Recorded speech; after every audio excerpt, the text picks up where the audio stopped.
పలుకుతున్నాం చూస్తున్నాం. మనం కూడా ఒకరికి మనం ఆధిపత్యం 20 సంవత్సరాల్లో మనకు ఏసీని ఏమీ లేదు, మన జీవితం నాశనం అయిపోవడం తప్ప 20 సంవత్సరాల క్రితం ఉన్నాడు ఈ రోజు 40-50 చూస్తున్నాం. మనము ఈసారి మీరందరూ చేరినందుకు మాకు ఎంత ఆనందం ఉంది. కానీ మీరందరూ ఒక్కొక్క చేత 10 మంది చేత ఓట్లు గెలిపించి బొజ్జా రోషణ గారిని 1,00,000 ఓట్ల మెజార్టీతో మనం గెలిపించుకోవాలి.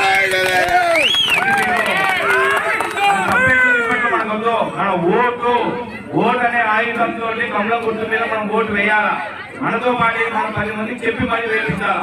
చూడండి, ఈ రోజు మన నామినేషన్ కూడా చూశారు, స్వచ్ఛందంగా వచ్చారు ప్రజలు మొత్తము కమలం గుర్తుకు. ఒక్కొక్కరు ఇంటి నుంచి మనం పిలిచినా పిలవకుండా 10,000 పైచుకు నా బొజ్జల రోషణ గారికి మద్దతుగా 10,000 పైచుకు ప్రజలు వచ్చి స్వచ్ఛందంగా బొజ్జా రోషణ ఓటు వేస్తామని చెప్పి 10 మున్సిపాలిటీ మొత్తం కలకలగా ఆడింది ఆ రోజు. ప్రతి వైసీపీలో గుండెల్లో రైలు పడడం స్టార్ట్ అయిపోయింది అనమాట.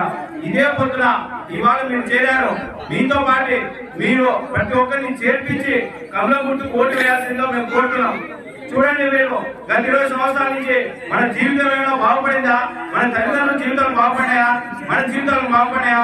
ఒక్క సమస్య ఏమైనా వచ్చిందా? మనకు సెంచురియల్ ప్లేగుంటే ఒకటి వచ్చింది, దాంట్లో మొత్తం బయట జిల్లా వాళ్ళే లేదు ఎవరే కానీ ఎక్కడెక్కడి నుంచి వచ్చి చేరుతున్నారు. దానికి కూడా వైఎస్ఆర్సీపీ నాయకుడు గోవిందరెడ్డి, విశ్వనాథ్ రెడ్డి వాళ్ళు చెప్తేనే ఈరోజు ఆ సెంచురియల్ ప్లేగుంటే ఉద్యోగాలు వస్తున్నాయి. అంటే ఏంటి ఇది? మన నియోజకవర్గం కోసం కాదా పెట్టింది? ఇది ఏం చేస్తున్నాడు మన జిల్లా ముఖ్యమంత్రి? 5 సంవత్సరాలు చేశాడు, ఏం చేశాడు? మన రోడ్లు చూడండి, డ్రైనేజ్ చూడండి, వ్యవస్థ ఎలా తయారైందో చూడండి. పవన్ కళ్యాణ్ గారు ఆయన అన్ని వదులుకొని చంద్రబాబు గారికి ఈరోజు మద్దతు ఇచ్చింది. ఎందుకంటే ఎటువంటి పరిస్థితుల్లో యువత అనేటువంటి చేంజ్ కావాలా, యువత కోసం నేను ఏదైనా చేయాలా, యువత ఆంధ్రప్రదేశ్ ప్రజలే మనం గెలిపించి ఇది ఓటర్ ఆయుధంతో జగన్మోహన్ రెడ్డి అన్ని తరమాలని చెప్పేసి ఆయన కంకణం కట్టుకొని ఉన్నారు. మీరందరూ చెప్తున్నాం, మనం యువత చేంజ్ కానంత వరకు ఈ రాష్ట్రం బాగుపడడం అనేది ఉండదు. పవన్ కళ్యాణ్ గారు ఇదో మీకు తెలుసు, ఒక సినిమా చేస్తే 100 కోట్ల సంపాదన ఉన్నది, అన్ని వదిలేసినాడు. కేవలం ఆయన కావాల్సిన రాష్ట్రం రాష్ట్రం రాష్ట్రం రాష్ట్రం దేశం. రాష్ట్రం బాగుండాలి, దేశం బాగుండాలి, బాగుంటే నాకు సంతోషం అంటాడు ఆయన.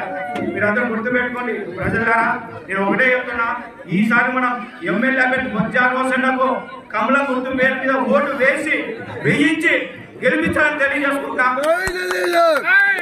జనసేన, తెలుగుదేశం, జై బీజేపీ, విజయమ్మ గారి నాయకత్వం, విజయమ్మ గారి నాయకత్వం, రోషణ గారి నాయకత్వం, రితేష్ రెడ్డి అన్న గారి నాయకత్వం.